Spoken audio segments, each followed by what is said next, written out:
Hello, everybody. Hope you guys had a great Christmas and Happy New Year. This is Jason, Conversations. I am joined today by Mike Goldstein. Mike, how are you doing today? Good, Jason. Thanks for having me. Absolutely, absolutely. Before we start talking about the book, where are you from? Aurora, Colorado. That's where I live. I'm just right near Denver. Nice. A lot of snow down there yet? No, very little. We've only had one small snow. Yeah, same here. It's very good.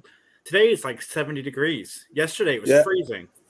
Yeah, it was cold today, but it was very warm yesterday. It's unusual, very unusual.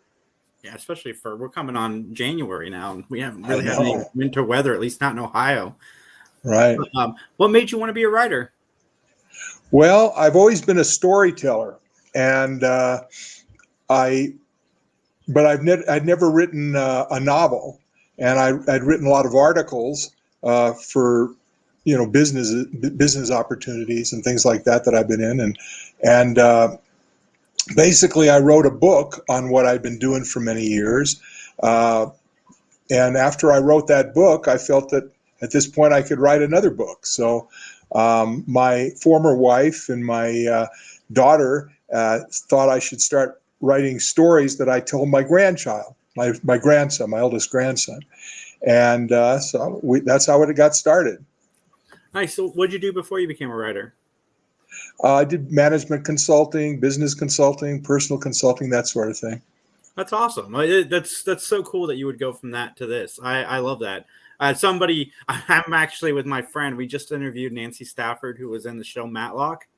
Yeah. And she had briefly mentioned in our interview that, that she had talked about doing a spinoff with her character. So me and my podcasting partner are currently writing a script for a Matlock reboot, just out of nowhere, just for fun for us. And then we're going to send it to her. Who knows what'll happen. But that's cool. Great. That's always my advice to people is just do it. Like if you're thinking about doing it, just do it. Even if you don't share it with anybody else, at least try and do it. See what happens. Because you never know. Never know. You never know. Well, it got to be kind of an obsession with me. Once I started it, I couldn't stop. I loved it, loved writing. So. All right. Well, tell me about the process of writing the adventures of Jimmy and Andrew. Okay. Well, like I said, it started with my grandson. And these were stories when he moved from Denver back east. He would call me every night for a Poppy story is what he calls me. And so he'd call me for a Poppy story, and I'd tell him these stories. I'd make up stories. He'd come up with something, and I'd make up a story around it. And a lot of times I would include him in the story making, and that's how. And this particular series, stories were about a little boy by the name of Jimmy and a dog by the name of Andrew, and these were stories that I had originally created with him when he was, and he's the exact same age as the character in the book, Jimmy. And the story's about a little boy that on his 9th birthday, he's allowed to by his parents to let him go to the Humane Society to pick out a dog, something he's always wanted. And it turns out that the dog he gets can speak with him telepathically and is immortal, over 3,000 years old, born in Egypt. And he's been roaming the earth ever since, trying to discover clues to his origins, but he doesn't find out anything. He doesn't even get any clues till he meets Jimmy. And that's the beginning of their first adventure. And that's the first book. This one is that we've been talking about is American Stonehenge. And in this adventure, basically, the boy's archaeologist parents are called up to the remote forest of northern Washington to excavate a site of a newly discovered site that is a fully intact duplicate of England's Stonehenge. And they take Jimmy and Andrew with them. So they must unravel this mystery. And that's the first adventure. But the story really goes back and forth in time between the current adventure and other episodes in Andrew's long life, since he's been roaming the earth for 3 millennia. So, and it ties in the various stories, and that's the first aspect of the book. Okay. That's awesome. That's awesome. So you have the plans for the next 3 in the series already written down? Well, the second book is already written, and it's in the final stages of editing, and I've already begun the next one. But the first one has been quite a project. It's taken quite a while because it's a unique story, and we really wanted to present it in a way that was unique, it's something that hadn't been done before. And one of the things about these books, which before I tell you about the presentation, I should probably tell you a little bit more about the book itself. One of the reasons I decided to write this book was because I'm a strong advocate for children's literacy, mm-hmm. and my kids learn to read very young, and especially and it's served them very well in life, and a child can learn anything if he can read, and all what's going on right now in the world, even if the kid can't go to school, if he can read, he or she can educate themselves. Absolutely. And this is important. So I wanted these books, these series, and to be not only a thought-provoking fantasy, but also educational. So all of the subjects being discussed are factually and historically correct, down to the smallest detail. And so that the whole idea is to interest a child in archaeology and history and anthropology and all these other subjects and other literature. And so I wanted to encourage that within this in terms of the detail. Now, in terms of the presentation, I also wanted to really engage someone, not just, and one of the things that wanted to do was to illustrate it almost like a graphic novel in some sorts, and basically do a full page illustration of the major scene in every chapter, which is what we have. And that's also fully detailed. So it's exactly per the book, and all the details in the illustrations are correct. The flora, the fauna, the positions of things. And so that anything that the person can look in the book, or the child can look and see, I want to learn something, but they'll find it. Okay, and it'll make sense. So that's the first part. And then it's the presentation, and like the beginning is with the illustrations, and we wanted to do them in such a way that did give it that graphic novel quality. But most books, if they do illustrations, the publisher does them and puts them in the front of the chapter, right? Mm-hmm. That's where you usually see them, the beginning of the chapter, if they do. And I never liked that, because first of all, if it's something exciting to the chapter, you're revealing it before the person gets to it. And second of all, if it's a pretty good illustration and the person's reading the scene, they got to flip back to look at the illustration. So what we did is we put the illustrations directly across from the scene that they're reading, so that it's right there as they're reading it, and they can see it. And it did create the problem of extra pages in the book, but we just covered that with drawings of the two characters at play. And so that was the first part of the presentation, was the illustrations. Am I yakking too much about this? No. And when we get to the next part, first I want to ask you a question. What's the response been like since you put it out? What's that feeling been like for you too, to have people reading your work? It's been great. It's really been, and it's been a really good response from people that have read it. Not just kids, but adults, because I wrote it for 9 and above. Mm-hmm. Okay, 9 to 99, and so I've got a very good response from people, and the testimonials, like up on Amazon, have just been wonderful, and so I'm very happy about it. It's just a matter of just getting more people to know about it. That's the difficulty, because one of the things is I wrote this book back in 2008. I think that's when I wrote the book. That's quite a while ago. It took me a year to write it, and I wrote it in the evenings. And then it was a matter of getting it published. So I spent the next years going through the agents and publishers, but nobody wanted to really publish. I had interest, but nobody wanted to do it the way it was, to like the kind of things I'm talking about.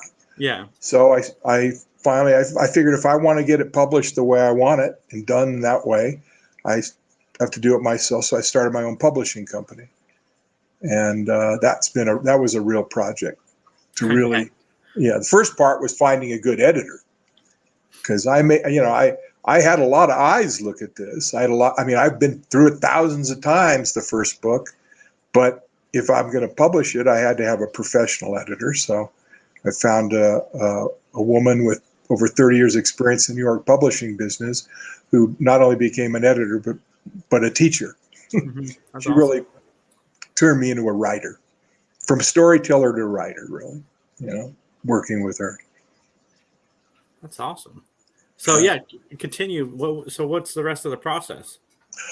You mean in terms of what in the book?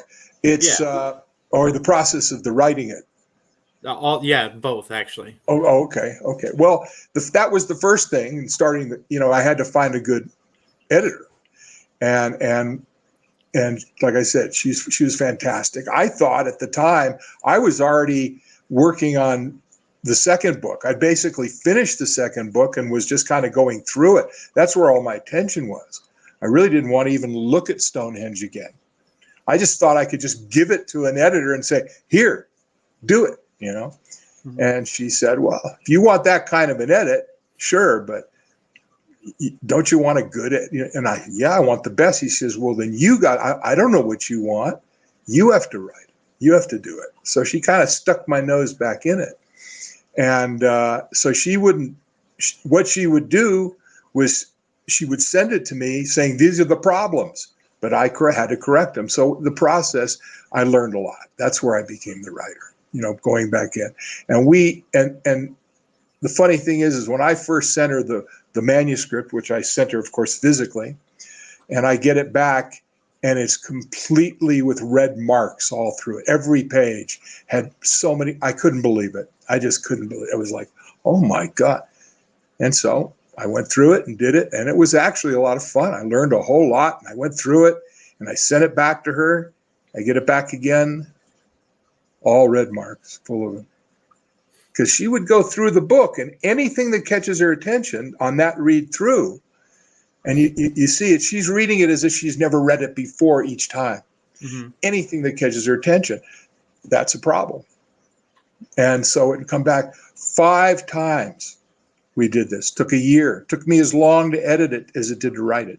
Did you ever get discouraged with all the red marks? No, it was That's beautiful. Awesome. I loved it. You'd think at first, you start to get a little defensive, but then you get over that ego crap, and you start looking at, this person knows what she's talking about, and I better listen. And she did. And then when I would rewrite it, it was wonderful. And then I started to really could see, you see. And so I love writing, but working with this editor and doing the editing is as much fun for me. It really is. It's a great process. So we went through it to where she could go through the whole book and nothing caught her attention. And okay, we're done. And then comes the tough part. Now you got to figure out how to print it. Right. And fortunately I have a real good production guy, producer, Zach's, and he is incredible. And he was the art director with all the illustrations and helped me to find an artist. So it took us months to actually find an artist, and we found one in Turkey, of all places. And we worked online with Anil for 2 years to produce the illustrations. That's awesome. And then it was a matter of then printing it. So then that was another whole adventure. And so the book is now it's big, it's a large book. Here, I'll show you a copy. Let's see if I got it right. Yeah, I'm thinking about picking up one for my daughter. Yeah. Nice. So it's a nice size, and it's also the whole book folds out to show you this beautiful panoramic illustration of the entire thing. You see it? Oh, you see wow. that? Yeah, that's cool. Am I doing it right or no? Go a little bit higher. Oh, yeah, that's awesome. So it gives you the whole panoramas of the book cover, and then, like I said, you see the quality of the illustrations. Yeah, that's awesome. That's a picture of Andrew at Stonehenge in the 1600s. If you can see Stonehenge up there. Yeah. Yeah. This one took some interesting research because wanted to make sure that we had to make sure that the stones were positioned in the correct place, especially if we had the sun setting. It had to be setting from the right, so that this is how it would look at that time in the 1600s with the field and everything else, and still be able to put it together. So That is this awesome, is the amount of detail and work you put into it. What? So that's awesome, the amount of detail and work you put into it. Well, figure this is something we want people to, they get it, and I always pictured like a father or a mother or a grandfather or grandmother sitting with the kids on their lap reading the book, and God, that's what I did with my kids, and it was great. They love it. You can sit there, they read it. Then after a while, read me this. Well, here, you read it. And they start. That's how my son learned to read by the time he was 6 years old, reading 17 books at a sitting, that sort of thing. And my daughter too. That's but awesome. it's great stuff. And so that's why, if we can get kids reading, the first thing is find something that they want to read, and this is a book kids are going to want to read, and it'll teach them something too. Yeah, no, for sure. Because the amount of work you put into it's crazy. Like you said, the Stonehenge, you had to get the right details for the sunrise, and that's awesome. Well, there's details you don't even think about. Like one of the things is, like I had mentioned to you that the dog Andrew and Jimmy speak telepathically. Well, I had to figure out a way when I wrote the book. How do you demonstrate that?